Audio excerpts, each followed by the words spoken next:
Rasulillah sallallahu alaihi wa alihi wa dzurriyyatihi wa ahli badri kirami ajma'in. Wa Sayyidi Syekh Ahmad bin Zainal Habati.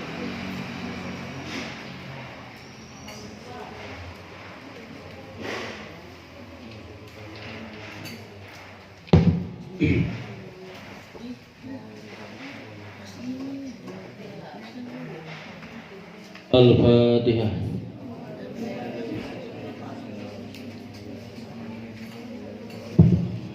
Iyyaka na'budu wa iyyaka nasta'in ihdinas siratal mustaqim siratal ladzina an'amta 'alaihim ghairil maghdubi 'alaihim waladdallin. Halaman 8 ya. Halaman 8 sekarang bagian lugat Jawa ya. Bismillahirrahmanirrahim. Qala al-musannifu rahimahullah ta'ala wa nafa'ana bi ulumihi wa bi asrarihi bidarin. Bismillahirrahmanirrahim. Wa ghairi dzalika lan saliyane mengkonon kabeh. Zaliknya kembalinya ke sirot, mizan dan haq. Wa ghairi dzalika lan saliyane mengkonon kabeh. Bayane saking dalik min umuril akhirati saking piro-piro perkara akhirat. Min umuril akhirati saking piro-piro perkara akhirat. Wal barzakhilan alam barzah, alam penantian. Min su'alil malakaini saking pitakonane malaikat loro. Min su'alil malakaini saking pitakonane malaikat loro. Wa azabil qabri lan siksa kubur. Wa azabil qabri lan siksa kubur. Wa na'imihi lan nikmat kubur. Wa annal qur'ana lan sa'tuhune al-Qur'an. Wa jami'a kutubillahi. Wa jami'a kutubillahi lan sekabehane piro-piro kitabe Allah. Wa jami'a kutubillahi lan sekabehane piro-piro kitabe Allah. Al-munazzalata kang diturunaken. Al-munazzalata kang diturunaken iku hakun, hak atau nyata. Iku hakun, hak atau nyata. Wa annal malaikata lan satuhune malaikat. Wa annal malaikata lan satuhune malaikat iku hakun, hak atau nyata. Wa annal jannata lan satuhune swarga. Wa annal jannata lan satuhune swarga iku hakun, hak. Wa annan naro, wa annan naron lan satuhune neraka. Dan satuhune neraka iku hakun, hak. Wa jami'a ma lan satuhune sakabehane perkara. Wa jami'a ma lan satuhune sakabehane perkara. Ja'a kang wis nekaaken. Ja'a kang wis nekaaken, yang sudah mendatangkan atau kang wis nekaaken. Bihi kelawan perkara. Bihi kelawan perkara. Sapa sayyiduna Gusti kita. Sapa sayyiduna Gusti kita Muhammadun. Muhammadun rupane Kanjeng Nabi Muhammad sallallahu alaihi wasallam. Iku hakun, hak.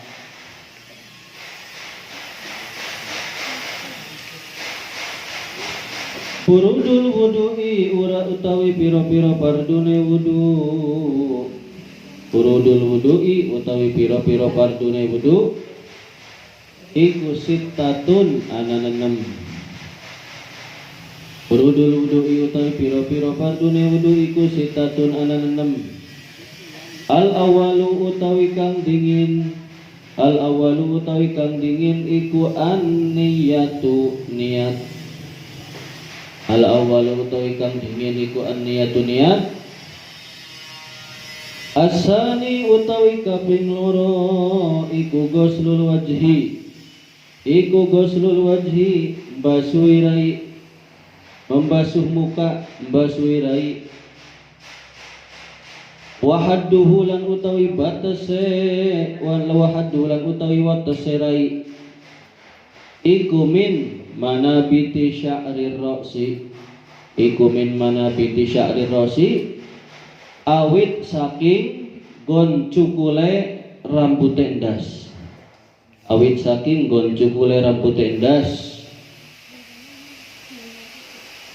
Ila muntahayil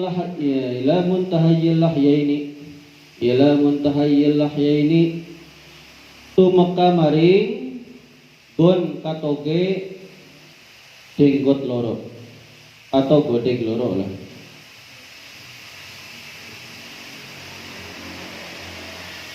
Tumeka maring katoge jenggot loro wa zakani lan dagu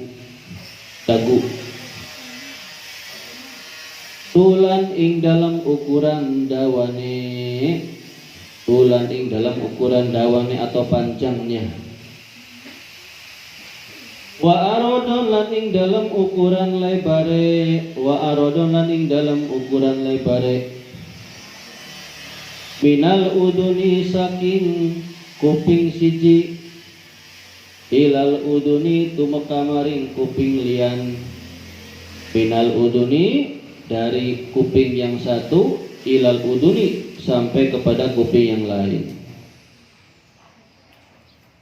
Asalisu utawi kaping telu iku ghuslul yadaini basuhi tangan loro ilal mirfaqaini tumeka maring sikute karo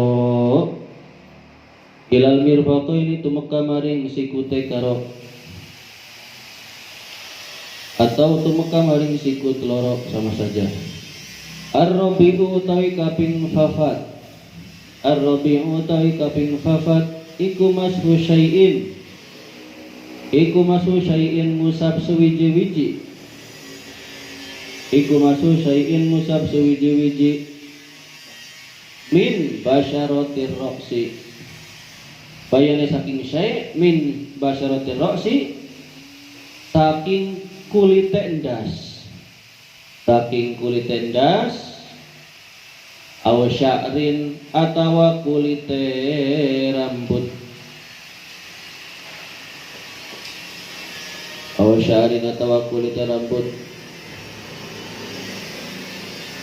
fi hadihi ing dalam batase endas.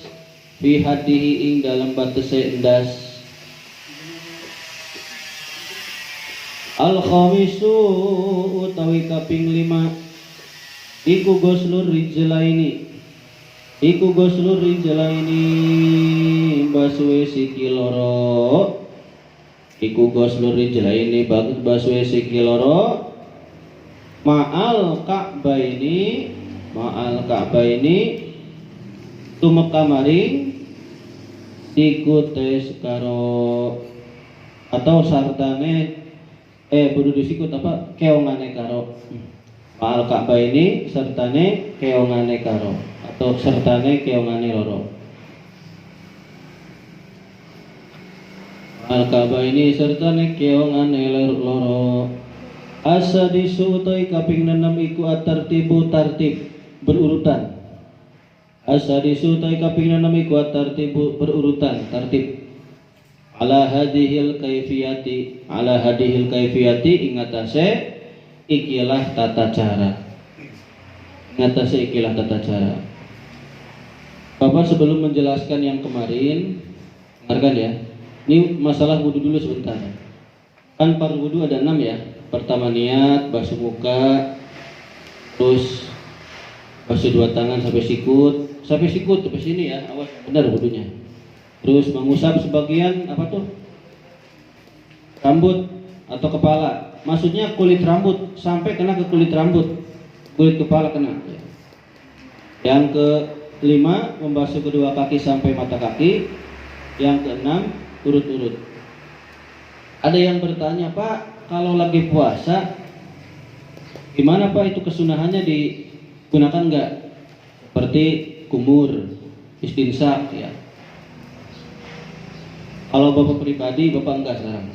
Bapak lebih kepada wajibnya saja. Menjaga takut bercampur ya. Rikun. Atau rikun mukhdun atau rikun kholid. Ada air liur yang murni, ada air liur yang tercampur. Jadi Bapak kalau ingin ikutan dengan Bapak, langsung wudunya kepada yang wajibnya saja, yang fardunya saja. Meskipun memang ada batasannya, mulut ada batasannya kan, ya enggak sampai sini. Kalau kita misalnya apa tuh tertelan, itu sampai situ batasnya mulut. Hidung masih kasinggrek, kan situ batasnya.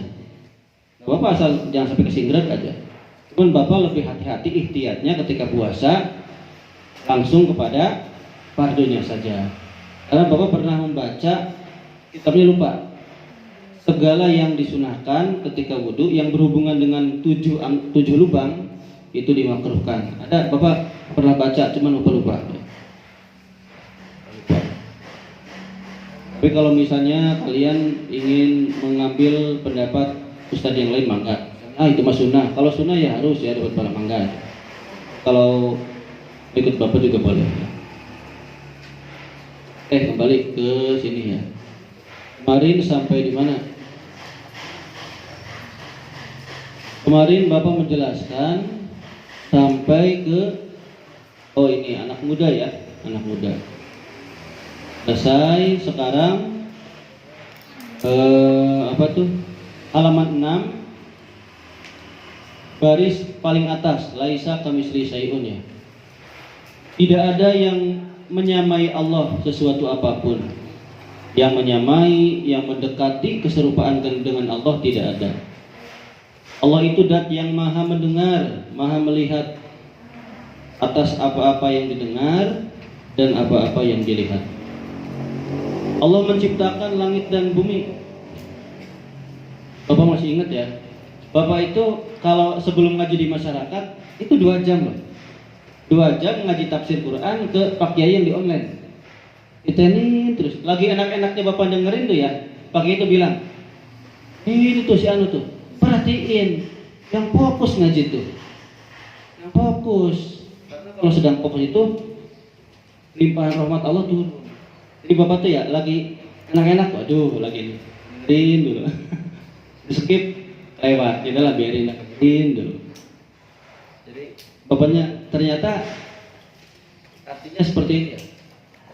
Bayangkan ya, mungkin ketika Bapak dulu ngaji biasa ya, kadang ngantuk ini, tapi sekarang Bapak butuh, benar Bapak butuh sekarang butuh. Tapi sebelum ke masyarakat tuh Pak, 2 jam benar 2 jam, kadang 2 jam, kadang 3 jam harus ngeliatin dulu.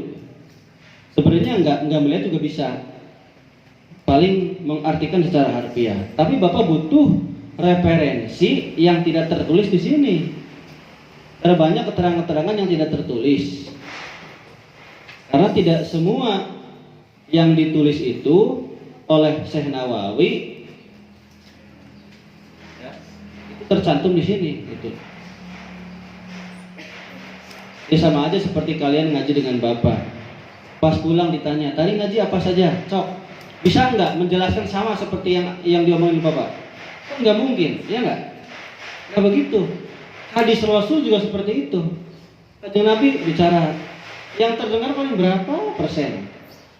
Ya nggak? Makanya beda-beda. Kata ini diriwayatkan begini, kata ini begini. Itu beda-beda. Kalau bahasa yang kecelakaan mah begini. Waduh, yang kecelakaan tuh kepala dan tangannya terpisah, gitu kan? Ya memang melihat terpisah. Bicara pulang ke rumah ke keluarganya, ya nggak? Terpisah. Pas lama-lama nyampe ke orang lain, dia emang terpisah lah, kepala sama tangan terpisah. Nggak mungkin gabung gitu kan. Jadi biasanya kadang ditambah-tambahkan. Nah seperti itu ya. Oke lanjut. Jadi kalau ngaji Bapak itu dari sini nih penjelasannya pelan-pelan.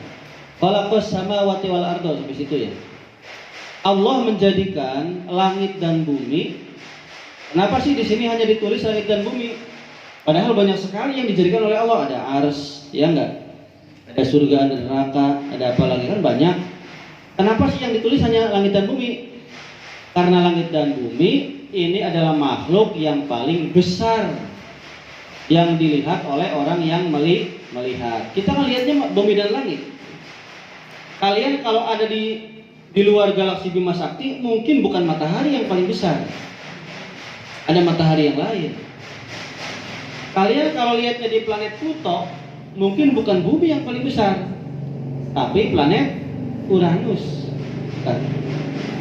Kalian misalnya ada di planet Jupiter, mungkin yang paling besar bukan bumi, di planet Saturnus. Bukan. Ya.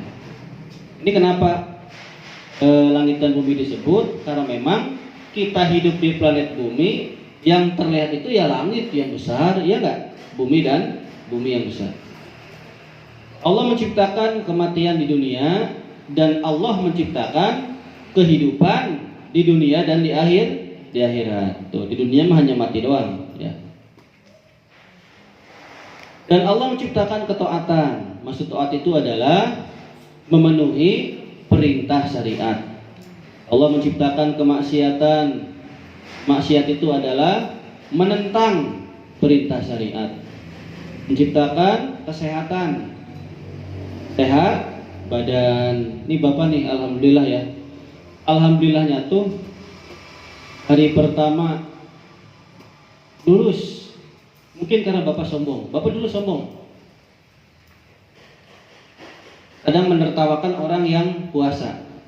Ada nggak orang yang puasa lihat jam? Sejam lagi, gitu ada nggak? Banyak mungkin ya. 10 menit lagi, gitu kan. Bapak tuh kadang mikir, kenapa waktu ditungguin sih? Dulu Bapak waktu kecil saya gini nungguin waktu. Baru jam 2 udah lapar. Dulu waktu kecil begitu. Tapi ketika setelah mengenal puasa mutih ya, mati geni, ternyata puasa yang seperti ini nggak terasa. Artinya nggak ada kerasa kerubuk-kerubuk, nggak ada kerasa pengen makan, nggak ada. Gitu. Akhirnya timbullah sombong seperti itu. Ini ujian bagi Bapak. Di Bapak akui lah nggak. Wah mungkin cobaan aja, bukan cobaan, adab inilah. Udah itu aja udah. Adab dari Gusti Allah ya. Makanya Bapak dikasih penyakit lambung. Hari pertama kan lulus, alhamdulillah. Hari kedua Jumatan. Itu sholat tuh mau kayak mati. Berdiri aja Bapak harus sholat tuh begini. Kan sholat begini, Bapak kaki kiri di depan, kaki kanan di belakang. Nahan, takut jatuh. Udah inilah. Udah benar-benar tuh. Biasanya kalau sholat Jumat, Bapak bawa kunyit ya. Bapor dan kunyit biasa. Kunyit sama nasi atau nasi lah. Lagi puasa masa bawa kunyit. Makanya kemarin ditertawain. Aduh, saya pulang duluan ya. Mau apa, minum kunyit? Enggak. Ternyata pulang diincar sama siapa hari itu? Sama Riki ya? Riki apa Ahmad, lupa Bapak. Nah Riki kalau nggak salah. Moro diinjak-injak. Murid nginjakin guru, aduh kurang ajar ya. Tapi ada yang nginjakin bukan kaki loh. Bapak tuh pernah diinjak punggungnya. Pak, enggak sopan Pak. Udah Bapak yang nyuruh, injakin aja. Pas injak, waduh, berat. Berat ya, inget masih. Kalau disuruh mah nggak apa-apa.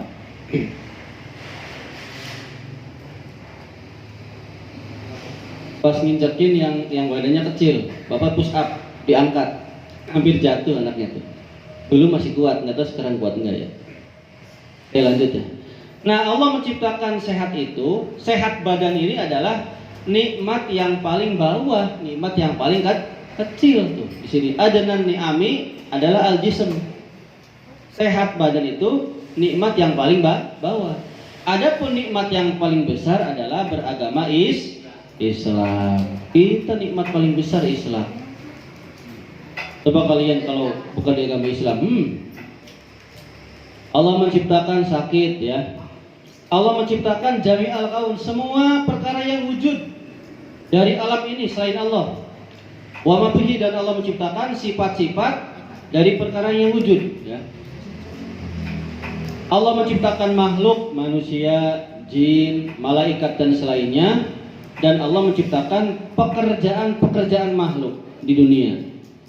Dalam Al-Qur'an dijelaskan, Bismillahirrahmanirrahim, wallahu khalaqakum wa ma ta'malun, dan Allah yang menciptakan kalian semua, dan Allah menciptakan perkara atau pekerjaan yang dikerjakan oleh kalian semua.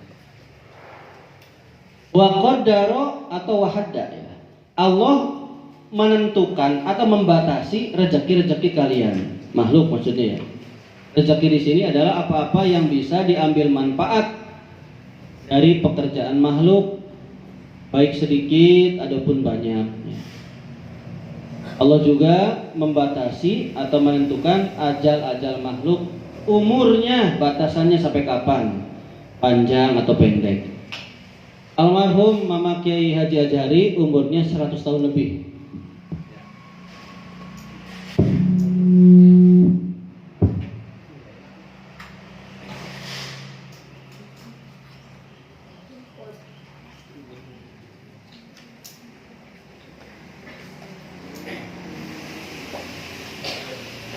Tahun lebih ya memakai jari, di mana rezeki dan ajal itu tidak ditambah dan tidak dikurangi ya. Pokoknya Allah menentukan semuanya.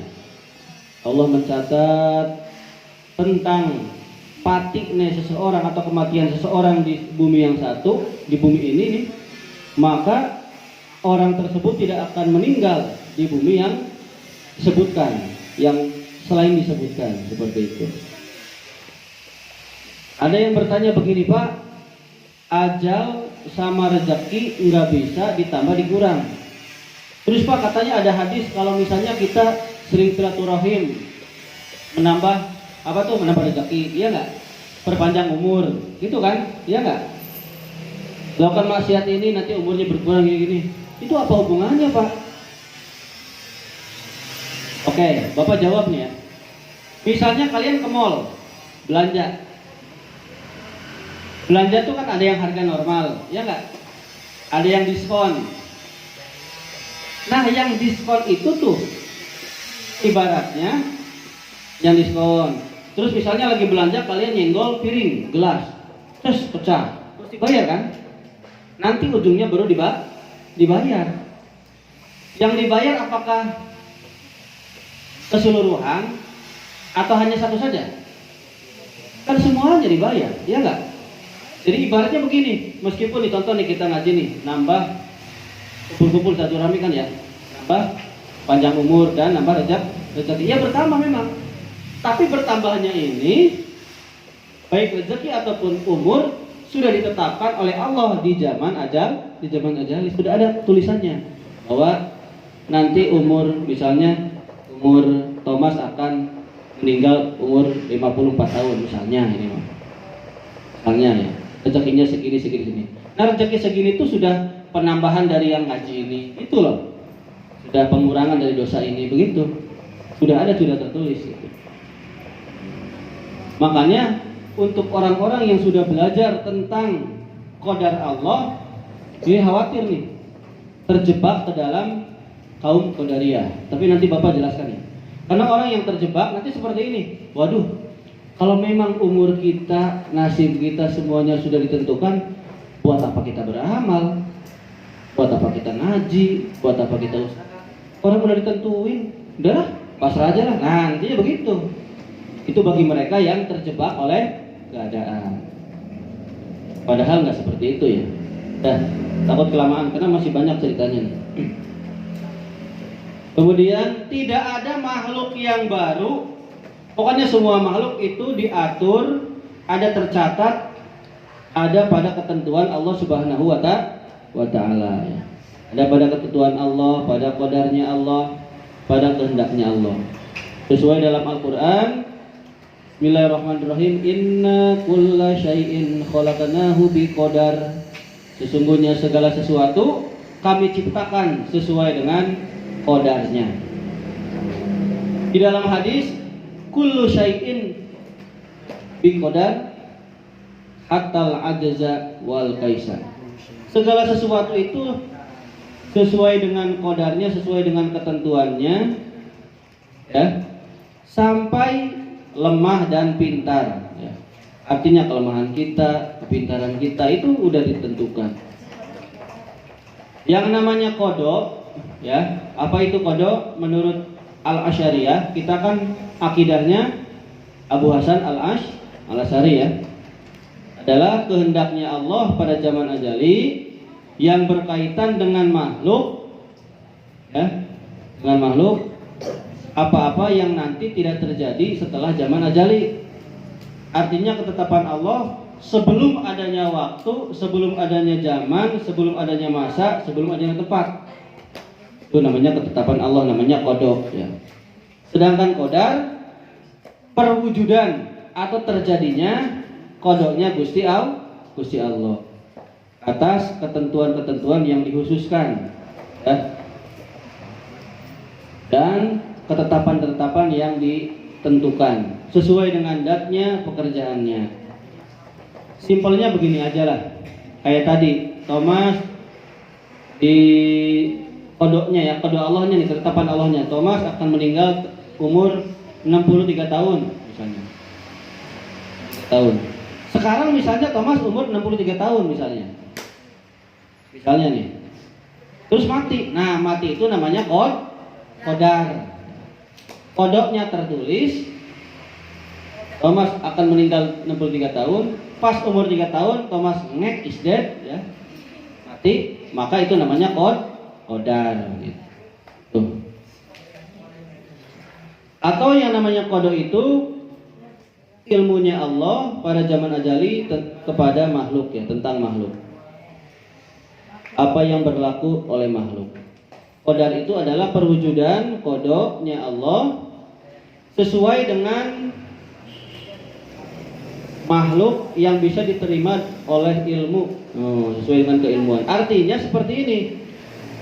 Qadarnya Allah, terjadinya ketetapannya Allah itu pasti bisa diterima oleh akal. Kan ada yang bisa diterima oleh akal, ada juga yang tidak bisa diterima oleh akal. Contohnya seperti apa? Kalau yang bisa diterima oleh akal misalnya Ahmad naik motor sangkleng, Mat, beli obat mat, ya Pak, ceger, modal intinya seumpama. Coba kalau secara qadar itu mah sudah takdirnya Allah, ya enggak? Tapi kalau secara akal gara-gara ngebut, masuk akal gitu maksudnya. Karena ngebut akhirnya mati kecelakaan. Tapi coba sang Kuryang tahu yang mencintai ibu kandungnya sendiri, yang menendang perahunya terbalik jadi gunung Tangkuban perahu. Matinya gimana? Wallahu alam, gak ada yang tahu. Ada yang bilang matinya ngeleos, mati karena ilmunya tinggi. Ada yang bilang matinya. Bapak pernah berbicara dengan orang yang bisa melihat yang seperti itu. Wah, Bapak lah. Jadi ketika Bapak ngobrol nih ya, pas lagi ngobrol tuh ya, langsung bilang Bapak tuh, nih, Kang Kuryang datang. Jadi dia matinya mati ngeleos gitu. Mati apa? Mati bukan mati karena ngek gitu.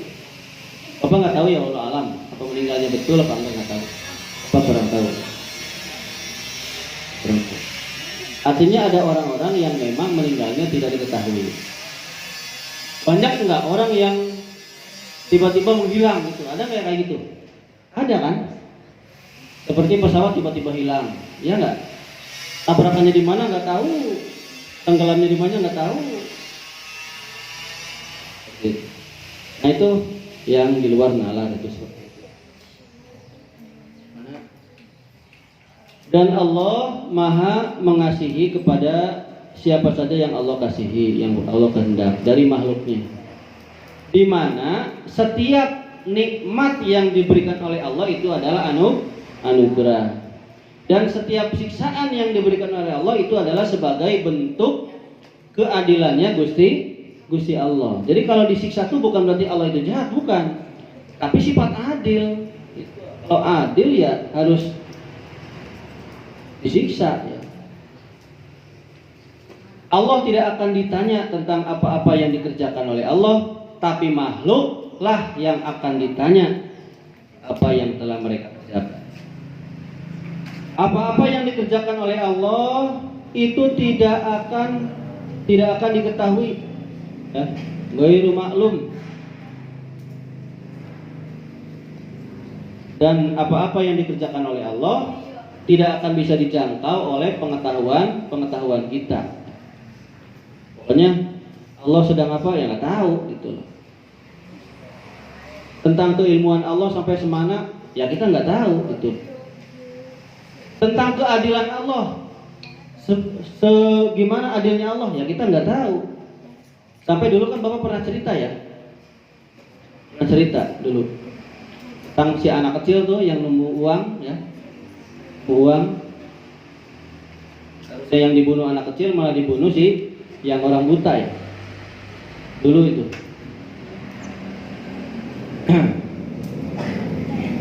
Kalau diceritain kepanjangan. Itu kan sudah Bapak ceritain dulu.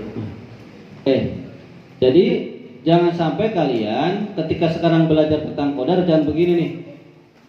Tuhan gak adil sama saya, gak boleh ngomong gitu ya. Itu namanya melawan takdirnya Allah. Jangan. Kita harus qanaah ya. Gimana? Dan terhadap penjelasan ini sebagian ulama berkata seperti ini.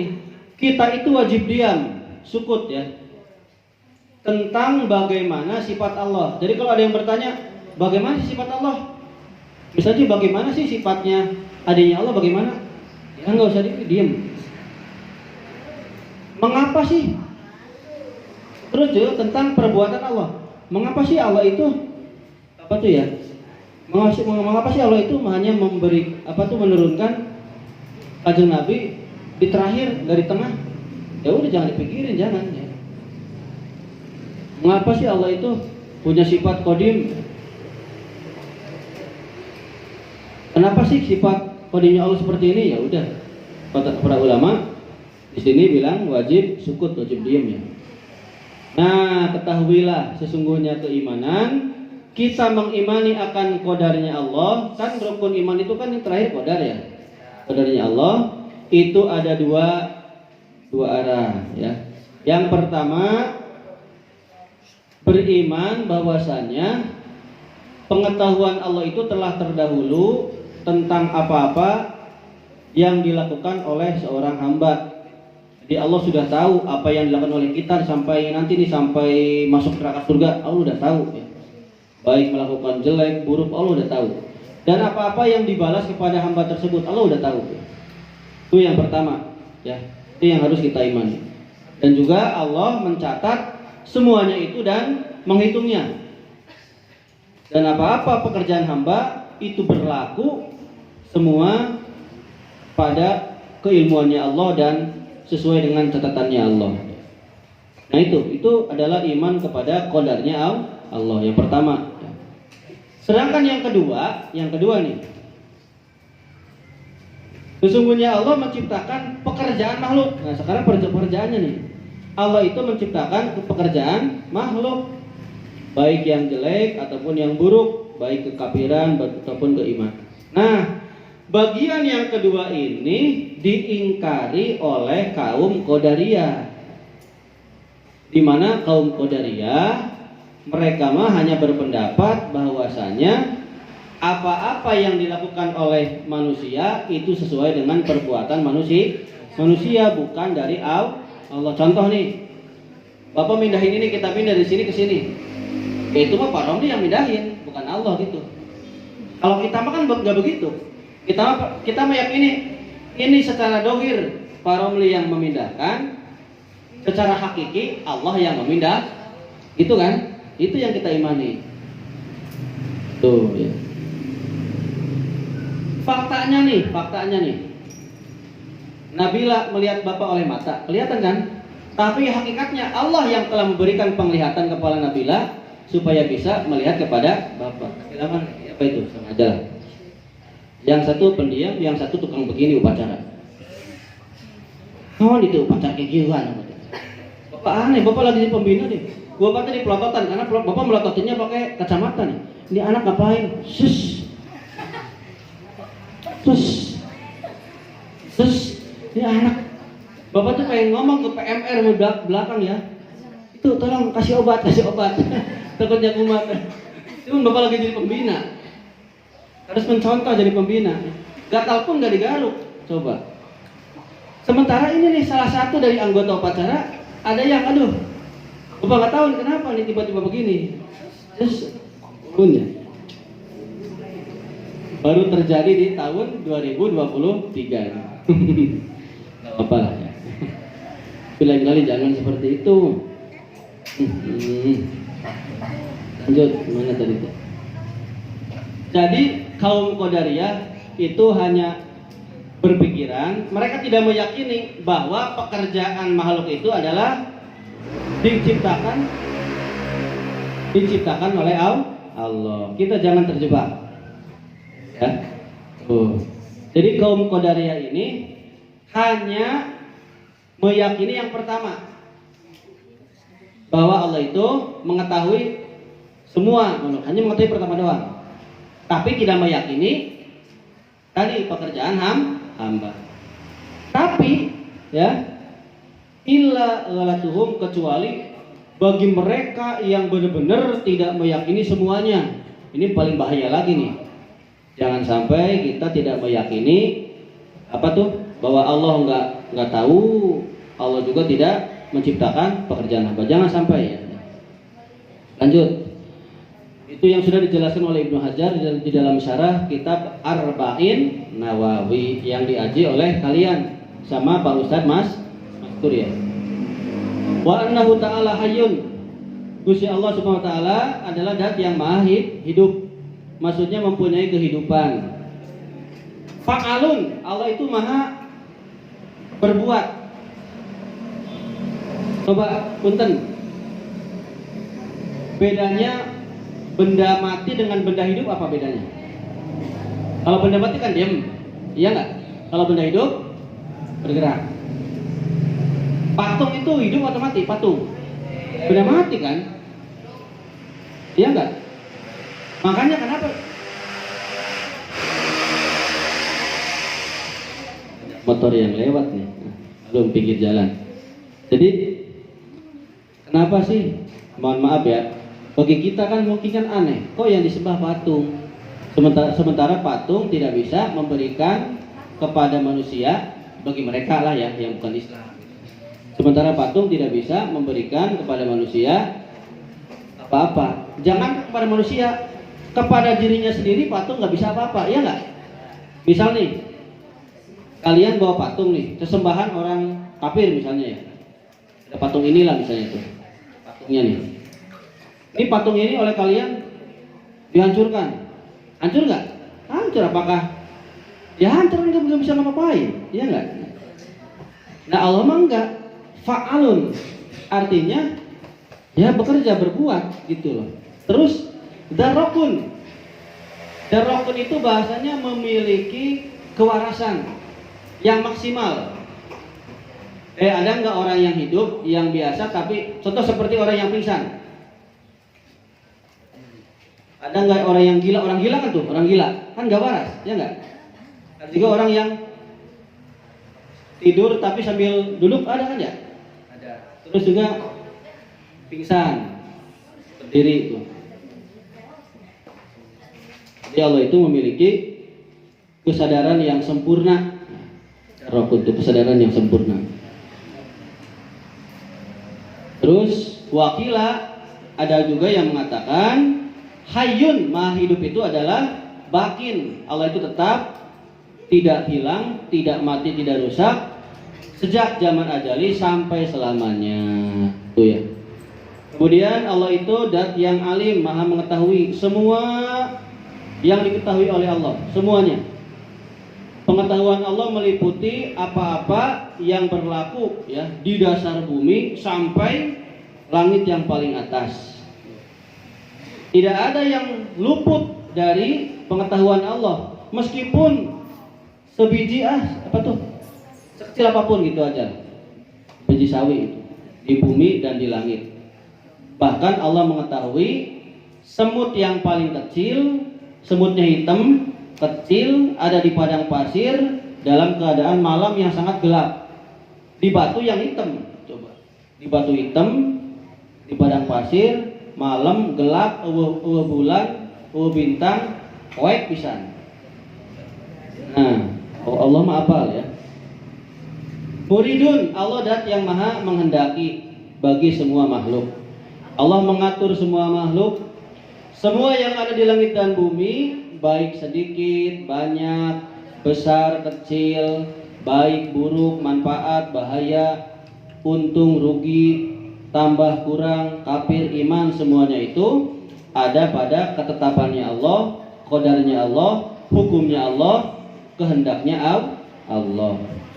Apa yang Allah kehendaki pasti wujud. Apa yang Allah tidak kehendaki tidak akan wujud. Kun fayakun. Misalnya nih, semua manusia, jin, malaikat, setan berkumpul untuk menggerakkan semut misalnya, atau untuk menggerakkan semut di sini ya, semut. Di alam ini misalnya ada semut, digerakkan. Kalau tanpa bantuan atau tanpa kudratnya Allah, maka itu tidak akan bisa, meskipun semuanya kumpul. Atau misalnya ada semut lagi jalan, atau misalnya bapak punya gangsing sini muter, diberhentiin oleh bapak, oleh semuanya, oleh jin, malaikat semua ya, berhentiin, nggak akan mampu kalau tidak ada kudratnya Gusti Allah. Itu ya. Ini penjelasannya begitu. Terus Allah Maha Kuasa, berkuasa kepada, maksudnya mengadakan sesuatu atau mewujudkan makhluk. Allah juga berkuasa untuk memundah-mindahkan perkara, gitu ya. Qadarnya Allah, kekuasaan Allah tidak terhitung, tidak terbatas. Tidak akan timbul kelemahan Allah. Allah nggak akan ada kelemahannya, nggak ada. Dan juga tidak ada yang bisa mencegah kepada Allah, baik yang hina ataupun yang agung. Sesuatu yang agung tidak akan bisa. Allah juga tidak diliputi oleh rasa kantuk dan tidur. Nah itu ya. Kemudian mutakalimun, maha berfirman, berbicara ya. Maksudnya maha berfirman ini adalah amirun, dat yang memerintah, nahin, dat yang mencegah, wa'idun, dat yang menjanjikan bagi orang mukmin masuk surga dan merasakan nikmat surga, dan mengancam orang kafir masuk neraka dan disiksa di neraka sejak zaman ajali, sesuai dengan kalamnya Allah di zaman ajali ya. Dan tidak ada yang menyerupai kalamnya Allah, tidak ada yang menyerupai. Allah dat maha mendengar, maha melihat. Tidak ada yang luput sesuatu yang didengar oleh pendengaran Allah, meskipun yang didengar itu adalah perkara yang samar. Misalnya letik, bisa kecil suaranya, terdengar. Tidak ada yang luput oleh penglihatan Allah sesuatu yang dilihat, meskipun yang dilihat itu sangat tipis sekali, kecil, tipis. Pendengaran Allah tidak akan terhalang oleh jauh, sebagaimana kita nih melihat. Kalau jauh kan nggak terlihat ya. Terus penglihatan Allah tidak akan terhalang oleh kegelapan. Kalau kita gelap kan nggak terlihat ya. Allah melihat tidak dengan kelopak mata, biji mata dan lainnya. Tidak seperti kita. Allah juga mendengar tidak dengan telinga atau daun telinga. Nah, gitu ya. Allah mengetahui tidak dengan hati. Allah nggak punya hati, nggak ada. Tidak dengan hati. Allah menciptakan tidak menggunakan alat, enggak ada alatnya. Sifat-sifat Allah tidak ada yang serupa dengan makhluk. Sebagaimana zatnya Allah tidak serupa dengan zatnya makhluk. Ya'lamu kha'inatal ayun, Allah mengetahui mata-mata yang berkhianat. Mata berkhianat, ngerti gak nih? Seperti misalnya Alvin, misalnya lagi ngaji sekarang nih. Pin, fokus Pin. Tiba-tiba Alvin lirik, siapa ngelirik ke Laura? Nah itu kan mata mencuri, curi-curi pandang, ya nggak? Nah curi-curi pandang kayak gitu tuh, itu ketahuan oleh Allah mah. Misalnya bapak nggak tahu nih siapa yang ngobrol. Di sana ada yang ngobrol ya. Misalnya ada ya. Yang ngobrol di sini bapak marahin, yang di sini ngerutuk dalam hati, Pak, saya mah dimarahin, yang di luar mah nggak dimarahin. Itu nggak tahu, itu kan bapak nggak tahu, ya nggak? Allah mah tahu gitu loh, Allah mah tahu. Jadi Allah tahu mata-mata yang berkhianat. Wa ma tukhfi sudur, dan Allah tahu apa-apa yang disembunyikan di dalam hati. Wa ya'lamu sirra, Allah mengetahui perkara yang rahasia. Maksudnya rahasia di sini adalah orang menyembunyikan dari orang lain. Misalnya nih,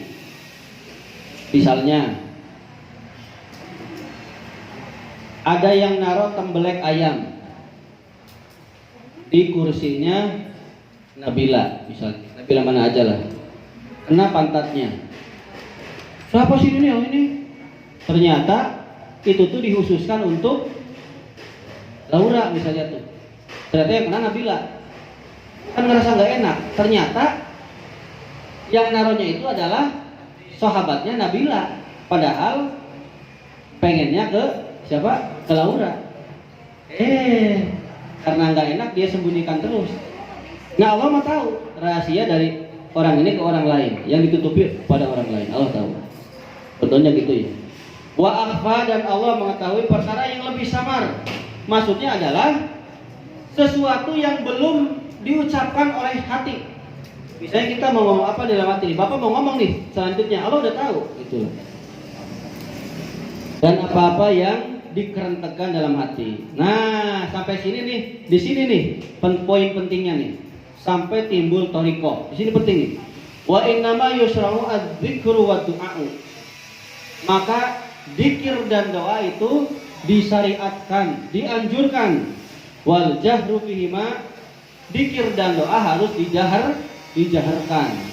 Seperti jahar harus terdengar. Kenapa sih? Litaswiri nafsi, untuk menggambarkan hati dengan ucapan zikir. Warusuhi, dan untuk menancapkan tuh, biar nancap kepada hati.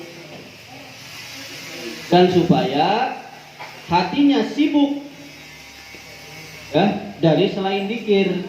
Maksudnya sibuk kepada Gusti Allah. Dan tujuannya zikir jahar, doanya dijaharkan, tujuannya supaya tadarruk, kita itu bisa rendah hati. Bukan tujuannya li'lamillah, untuk memberitahu kepada Gusti Allah. Bukan begini nih, la ilaha illallah, la ilaha illallah. Bukan berarti kita ngasih tahu ke Allah apa tuh, beranggapan Allah itu budak, bukan. Bukan Allah itu nggak mendengar, bukan. Tapi semata-mata untuk menyiram, atau tadi apa sih, biar nancep dikirnya tuh ke hati, dan nancep, biar kita itu ingat pada Allah. Tujuannya biar handak asor atau rendah hati, bukan ngasih tahu Allah, bukan. Khaliqu kulli syai'in, khaliqu kulla syai'in, Allah menciptakan semua sesuatu tanpa ada yang membantu. Allah adalah zat yang maha tunggal di dalam ketuhanan. Al-Qahar, Allah maha memaksa. Allah menguasai semua makhluk. Hukum-hukum Allah, kerajaan Allah sifatnya memaksa ya kepada makhluk. Tidak ada sesatu makhluk pun yang bisa menolak pengaturan hukum Allah. Tidak ada yang bisa keluar dari takdir Allah. Kemudian wa annahu ta'ala ba'asa sayyidana Muhammadan. Sungguhnya Kanjeng Nabi, sungguhnya Gusti Allah mengutus Kanjeng Nabi Muhammad SAW itu sebagai hambanya Allah dan sebagai rasulnya Allah untuk semua makhluk. Tujuannya apa sih? Untuk memberikan hidayah, petunjuk kepada mereka, memberikan petunjuk kepada jalan yang benar, jalan yang hak, untuk memberikan atau untuk menyempurnakan kehidupan atau perkara-perkara urusan dunia mereka, dan juga untuk menyempurnakan urusan-urusan akhirat mereka. Kanjeng Nabi ini adalah mubasyirun, Nabi yang memberikan kabar gembira. Mundirun, Nabi yang memberikan peringatan. Mubayyinun, Nabi yang memberikan penjelasan kepada manusia tentang apa-apa yang dibutuhkan oleh manusia dari perkara agama dan perkara dunia. Hikmahnya diutusnya Kanjeng Nabi itu adalah menegakkan hujahnya Allah Subhanahu wa taala kepada makhluk. Sebagaimana firman Allah Subhanahu wa taala, bismillahirrahmanirrahim, walau anna ahlaknahum bi'adzabin min qablihi laqalu rabbuna laula arsalta ilaina rasulan fanattabi' ayatik. Kata Allah dalam Al-Qur'an, kalau seumpama kata Allah, saya menghancurkan mereka orang kafir dengan adab sebelum diutusnya Nabi, maka mereka akan berkata, ya Allah, seandainya Engkau utus kepada kami Rasul, kami akan mengikuti tanda-tanda-Mu. Coba, firman Allah dalam Al-Quran begini, kata orang kafir begini, kalau Engkau utus Rasul, kami akan mengikuti. Itu kan. Tapi ternyata faktanya Kanjeng Nabi diutus masih banyak yang kafir. Itu. Kalau Allah kersa mah, kalau Allah berkehendaknya diadab semua. Cuma kan Allah kan Maha Rahman ya. Kemudian di sini banyak cerita nih di bawah nih. Wa ayyadahu bil mu'jizat. Nah, baru nih mukjizat ya. Allah menguatkan Nabi dengan berbagai mukjizat yang dohir. Mukjizat ini artinya adalah mengalahkan kepada orang yang menentang kepada Kanjeng Nabi. Arti mukjizat adalah perkara yang dohir, yang keluar dari kebiasaan atau luar biasa yang terjadi pada diri Kanjeng Nabi, kekuasaan tangan Nabi atau kekuasaannya Nabi atau Rasul setelah diutusnya Nabi atau Rasul di waktu dakwah kenabian atau dakwah kerasulan. Contohnya mukjizat seperti menghidupkan orang mati, terus menghilangkan gunung. Menghidupkan orang mati siapa? Mukjizat itu siapa? Nabi Muhammad bisa nggak? Bisa, ada. Ya ada. Bapak lupa dulu ceritanya siapa sih?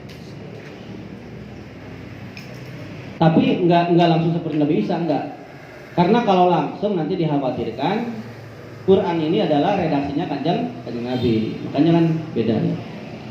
Menghilangkan gunung, memancarkan air dari sela-sela jari. Nah, kalau kejadian itu dialami oleh selain Nabi dan Rasul, dialami oleh seorang wali, maka namanya karomah. Seperti yang terjadi oleh Siti Maryam. Siti Maryam dulu yang menanggung atau yang mengurus adalah Nabi Zakaria. Di mana Siti Maryam dikunci, di 7 pintu dikunci. Tidak ada seorang pun yang masuk, dikunci ya. Tapi ketika Nabi Zakaria datang aneh. Kok buah-buahan di musim panas ada di musim dingin? Misalnya sekarang musim panas nih. Buah-buahan musim dingin ada. Pas musim panas buka. Ini buah-buahan musim dingin ada. Terus musim panas datang. Musim dingin datang maksudnya ya. Kok ini buah-buahan musim panas ada. Siapa yang ngasih? Sementara di luar penjaga standby. Kan Siti Maryam dituduh apa? Dituduh zina kan? Ya enggak? Kan itu zina Siti Maryam. Itu merupakan karomah. Itu karomah ya. Ini kan aneh, Nabi Zakaria aneh terus nanya, ini datang dari mana nih makanan ini nih? Datang dari mana? Kok macam-macam seperti ini aneh nih? Sementara pintu ditutup semua, dikunci. Penjaga di depan kamar ada standby. Dijawab oleh Siti Maryam, ini datang dari Allah. Wa anna Allah yarzuqu may yasha bighairi hisab, tafaddulan min ghairi takdirin. Allah memberikan rezeki kepada siapa yang Allah kehendaki tanpa hisab ya, sebagai anugerah, tanpa orang tersebut harus kangelan, tanpa harus mencari lah masak atau apa. Tuh.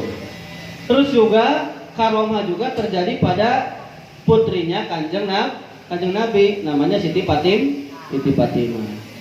Siti Fatimah berencana menghadiahkan kepada bapaknya atau ramahnya Kanjeng Nabi ya, 2 roti dan secuil daging ya. Niat mah ngasih kepada ayahnya saja Kanjeng Nabi 2 roti sama secuil daging. Kalau misalnya kalian mau ke bapak nih Pak, saya ngasih Pak 2 roti terus 1 es apa tuh, es istri lah ya, pokoknya es minuman. Ini ngasih Kanjeng Nabi, jadi hanya cukup untuk Kanjeng Nabi saja lah ngasih. Terus Siti Fatimah nyuruh orang. Pas datang di Kanjeng Nabi, oleh Kanjeng Nabi, udah balikin. Nanti kita makan bareng-bareng di sana. Jadi tanpa dibuka oleh Kanjeng Nabi, udah di sana aja lah kita makan bareng-bareng. Jadi nggak dibuka lagi. Jadi itu 2 roti dan secuil daging dinampan ditutup. Tolong kasihkan ke ayah saya, Kanjeng Nabi ya, Rasulullah. Diantarkan, nanti aja di sana aja lah, kita makannya di sana. Kanjeng Nabi terus datang ya ke rumah Siti Fatimah, manggil, ya Bunaya, halummi nya tuh sini. Ya.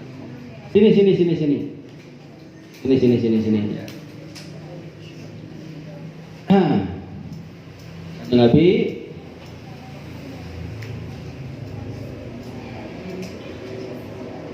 menyuruh Siti Fatimah datang supaya membuka hidangan. Pas dibuka ternyata dinampannya faidan huwa tuh mamlu'un khubzan walahman, dipenuhi oleh rotinya banyak, dagingnya banyak. Yang tadinya rotinya 2, secuil daging, rotinya banyak, dagingnya banyak. Nah, karena dagingnya banyak, rotinya banyak, kata Kanjeng Nabi ya, Ana laki hada. Oh ini banyak sekali, ini dapat dari mana? Ini nggak dijelaskan nih. Ini nggak dijelaskan. Nggak dijelaskan apa Kanjeng Nabi buka dulu apa enggak? Nggak dijelaskan. Jadi di sini hanya dijelaskan, tertulis hanya apa? Ketika dikasih kepada Kanjeng Nabi langsung dikembalikan, nanti dibuka di sana. Jadi ini kok banyak sekali, dapat dari mana? Kata Siti Aisyah, min indillah. Innallaha yarzuqu may yasha bighairi hisab. Ini datangnya dari Gusti Allah. Nah, karena Siti Fatimah menjawab dengan demikian, akhirnya Kanjeng Nabi bersabda, alhamdulillahilladzi ja'alaki syabihata bisayyidati nisa'i bani Israil. Segala puji bagi Allah yang telah menjadikanmu serupa dengan ratunya perempuan Bani Israel. Itu bahasanya ratu. Ratu itu berarti bahasa ini malah pemimpinnya perempuan Bani Israel. Itu kan karomah gitu. Kejadian yang luar biasa. Kemudian makan bareng di situ ya, dahar bareng Kanjeng Nabi, Siti Fatimah, terus Sobat Ali tuh. Kanjeng Nabi bahkan mengumpulkan Sobat Ali, Sayyidina Hasan, Sayyidina Husain, putranya lagi ya, dan mengumpulkan semua ahli bait untuk makan di nampan. Makan sampai kenyang, ternyata masih tersisa, terus diberikan kepada para tetangga. Coba bayangkan, tadinya 2 jadi banyak ya. Itu karomah ya. Terus mana? Kalau kejadian tersebut ya dialami oleh orang Islam seperti orang awam seperti kita nih, ternyata selamat dari ujian, cobaan, selamat dari perkara yang dibenci. Misalnya selamat dari kebakaran, tenggelam gak mati. Coba. Dari kita nih, kita hebat misalnya. Itu namanya maunah. Jadi kalau ulangi lagi, kejadian luar biasa yang dialami oleh calon nabi namanya apa? Halo? Kejadian luar biasa yang dialami oleh calon nabi adalah irhas. Contohnya ketika Kanjeng Nabi belum menjadi rasul, mau lagi berdagang di padang pasir, Kanjeng Nabi selalu diikuti oleh awan. Jadi teduh terus, nggak kepanasan. Itu namanya irhas. Kejadian luar biasa yang dialami oleh para nabi dinamakan mukjizat. Kejadian luar biasa yang dialami oleh para wali dinamakan karomah.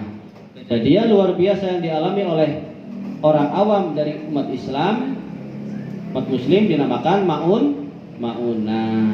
Nah, maunah di sini ya, maunah. Bukan maunah yang itu, bukan ya. Bukan mapeot, masarwinah, bukan, maunah.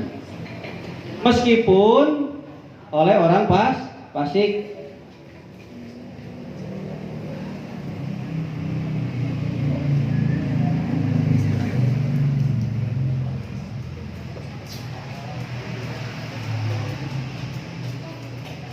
Oh, bukan meskipun ini ya. Kalau seumpama dialami oleh orang fasik nih ya. Kalau tadi udah titik ya, sampai sana titik.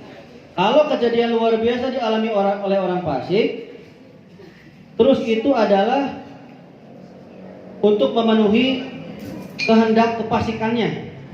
Artinya kejadian luar biasa yang bukan dialami oleh orang Islam, gitu aja lah. Ya. Oleh orang kafir, oleh di luar Islam, atau dia Islam statusnya tapi fasik, begitu ya. Itu namanya istidraj. Nanti diterangin oleh Bapak di sini. Ya, istidraj. Misalnya ada apa sih? Kan banyak ya. Istidraj itu yang sesuai dengan kehendak. Misalnya nih, misalnya di sini ada orang bukan orang Islam. Perhatikan. Stop, hilang. Hebat nggak? Itu namanya istidraj. Coba perhatikan. Ini kosong kan? Cus, ada makanan. Istidraj. Kalau oleh orang kafir. Tapi kalau kejadian luar biasa tidak sesuai dengan kehendaknya. Kehendaknya mah baik. Misalnya nih, pengen apa? Kolak. Buah. Misalnya kamu misalnya ngomongnya sama orang kafir. Kamu ngomong apa? Pengen apa? Kolak.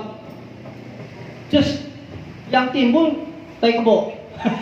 Misalnya begitu, bukan kalau kolak lagi namanya istidraj. Ternyata yang timbul malah tai kebo. Ini makan, gitu kan? Itu namanya ihanah.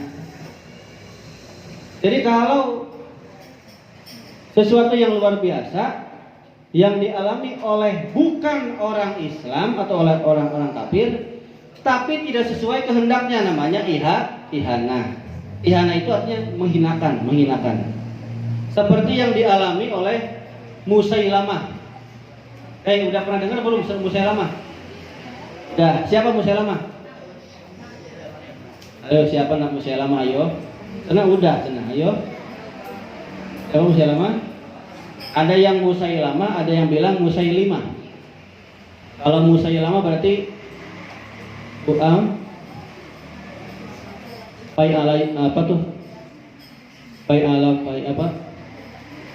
Pak ya la yufa'ilu fa'ilat dan fi'lan mufa'ilan mufa'ilu dan mufa'ilun fa'il. Musailimah. Ada yang Musailimah, ada yang Musailamah. Musailamah itu adalah orang yang mengaku nabi palsu gitu, nabi palsu. Nah, dia tuh berdoa kepada orang yang satu buta, yang satu bisa melihat. Misalnya yang kanan buta, yang satu bisa melihat. Dia mendoakan, ke Musailamah, mendoakan saya. Yang buta ini bisa melihat. Ya, saya doakan. Ternyata pas didoakan, yang sehatnya jadi buta. Tuh, dari buta. Yang sehatnya jadi buta. Terus Musailama, coba ini nih, sumur ini nih. Coba bahasanya supaya airnya tuh lebih jernih, lebih inilah ya. Niatnya mah meludah supaya manis. Pas diludah, airnya malah jadi asin banget. Musailama dia ada anak yatim, coba usap supaya dia nanti berkah, ya nggak, pinter. Diusap anak yatimnya tuh, jadi botak. Tuh, bahwa akrab jadi botak. Nah itu adalah kejadian Ihan. Nah, ini adalah peristiwa Ihan. Nah, seperti itu ya. Oke, jam 5 kurang 10 menit ya. Mau sampai sini ya, di bawah nih. Menit lagi dah. Menit lagi ya, 5 menit lagi. Nih, di sini mending Bapak ngajinya. Tapi kalau di pondok-pondok yang salafiyah tidak ada tawar menawar, nggak ada bahasanya, wah kelamaan, nggak ada. Di sana di pondok Bapak setengahnya masih ngaji Pak Kiai. Ngajinya dari duhur, habis duhur 2 kitab, habis asar 1 kitab, tapi sampai setengah 6. Kiai Bapak. Jadi nggak ada istilah ini. Bapak di sini kan fleksibel ya, takut kalian pengen belajar. Jadi sampai jam 5. Tik sampai jam 5. Kemudian ya, apa tuh? Nah, peristiwa tadi adalah sebagai menguatkan akan kebohongan Musailamah bahwa dia bukan nabi ya.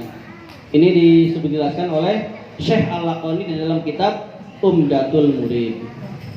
Kemudian wa annahu alaihi salatu wasalam, sesungguhnya Kanjeng Nabi sallallahu alaihi wasallam itu adalah orang yang jujur, benar di dalam semua yang disampaikan oleh Kanjeng Nabi tentang Shiratal Mustaqim. Sekarang Shiratal Mustaqim nih. Semua orang, ini kata Syekh Nasr bin Muhammad As-Samarqandi di dalam kitab Tambihul Ghafilin dari Ibnu Mas'ud, sesungguhnya semua manusia pasti akan melewati Shiratal Mustaqim. Mereka semua akan mengantri ya di sekitar Shiratal Mustaqim. Mereka melewati Shiratal Mustaqim sesuai dengan amalnya. Di antara mereka ada yang melewati bagaikan kilat, ada yang bagaikan angin, ada yang bagaikan manuk burung, ada yang bagaikan paling bagus-bagusnya kuda, paling cepat kudanya. Ada yang melewat bagaikan paling bagus-bagusnya unta. Ada yang lewat bagaikan orang yang lari, ya, lari sekecang-kecangnya lari. Nah, sampai ada orang yang lewat terakhir nih. Orang yang melewati sesuai arahan ibu jarinya. Jadi ada riwayat ya. Wa nuruhu ala maudihi ibhamaihi kudamaihi. Yattaqidu marotan yatba'u marotan. Jadi di apa tuh? Dia tuh sesuai dengan sinar yang keluar, cahaya yang keluar dari ibu jari. Jadi pas keluar dia jalan, pas mati dia berhenti, sesuai itu ya, seperti itu. Sampai ada yang seperti itu ya, tergantung amal perbuatannya. Nah, dikarenakan jalannya seperti itu, fayat apa tuh? Fayat takafau bihi asirat, terbalik, dia terjungkil sampai tangannya memegang apa tuh? Jembatan, kaki satu memegang jembatan. Jadi cuma satu kaki dengan satu tangan begitu. Ya, apa tuh? Tergelantung lah. Tergelantung. Sampai ada yang seperti itu. Jembatan Shiratal Mustaqim sangat tajam dan menggelincirkan. Ngerti menggelincirkan? Licin sekali menggelincirkan. Bagaikan tajamnya pedang dan juga banyak duri. Ya, banyak duri. Dan di pinggir-pinggir jembatan itu ada malaikat yang megang pengait. Rantai pengait lah, pengait dari api neraka. Nah, pinggir-pinggir ya, yang menyambar kepada manusia. Ait kan cemplung kalau kena tuh ya, di pinggir-pinggir. Di antara mereka ada yang melewati selamat, ada yang kecemplung ada. Di antara mereka ada yang melewati sampai ada yang tergantung. Makhdus ini ada yang arti tergantung. Kayak tadi ada juga yang artikan tercabik-cabik. lama terkoyak-koyak gelantung. Ada juga yang terdorong masuk ke dalam neraka, makdus. Tuh, terjongklokan. Sementara ada banyak malaikat yang berdoa, Robbi salim salim, ya Allah selamatkan, karena nggak tega. Nanti. Kemudian Yaumul Mizan terakhir, ya. Yaumul Mizan ini adalah timbangan, ya, timbangan. Pokoknya sama seperti timbangan dunia lah. Cuman ukuran besarnya sebesar langit dan bumi, yang mana itu bisa menimbang semua amal. Tentunya atas kuasanya Allah Subhanahu wa taala. Bandulnya itu ukurannya sebesar semut atau sebesar biji sawi. Artinya apa?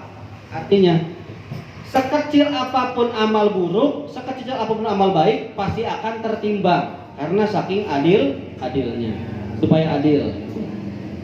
Kemudian catatan-catatan baik akan dilemparkan dalam rupa kebaikan, nanti akan berupa piringan dalam bentuk cahaya. Piringan dalam bentuk cahaya akan menjadi berat timbangan kalau catatannya baik. Tapi kalau catatannya jelek akan berupa kegelapan. Jadi piringan kegelapan akan menambah ringan timbangan. Jadi gejolak gitu kan. Jadi bukan berat, gejolak. Seperti itu ya. Di sini catatannya. Terakhir Telaga Kausar.